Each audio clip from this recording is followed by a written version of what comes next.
La Chine a réitéré qu'elle accueillait des étrangers à venir visiter le Xinjiang et voir la région de leurs propres yeux. Beijing a réfuté les accusations occidentales de génocide et de travail forcé, parmi d'autres, qualifiées de mensonges. Lors d'une récente tournée, des diplomates de l'Organisation de coopération de Shanghai et de plus de 20 pays ont visité la capitale du Xinjiang, Urumqi, ainsi que Kashgar et Aksu. Beaucoup disent avoir été impressionnés par le développement rapide de la région.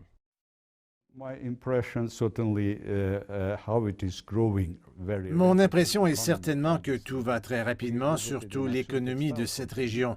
Nous avons visité la société de textile d'Aksu.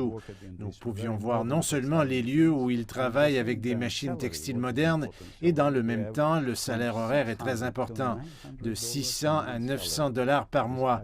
Je peux dire que c'est l'un des plus élevés pour des pays en voie de développement dans l'industrie textile. C'est pourquoi, avant de faire de telles déclarations, vous devez venir et voir de vous-même. Les statistiques officielles montrent que le PIB du Xinjiang a atteint 220 milliards de dollars l'an dernier, en hausse de 60% par rapport à 2014. Plus de 1200 diplomates étrangers, journalistes et dignitaires religieux de plus de 100 pays ont visité le Xinjiang ces dernières années, selon le ministère chinois des Affaires étrangères. Parmi eux, des officiels des Nations Unies, de même que des délégations de l'Union européenne, du Moyen-Orient et d'Afrique.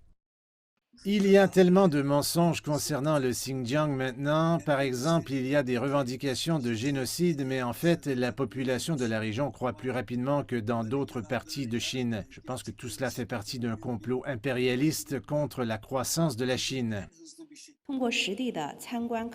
Au travers de visites sur le terrain et d'inspections, les visiteurs ont été témoins de la stabilité sociale sans précédent, de l'harmonie ethnique et religieuse et du développement économique régulier du Xinjiang.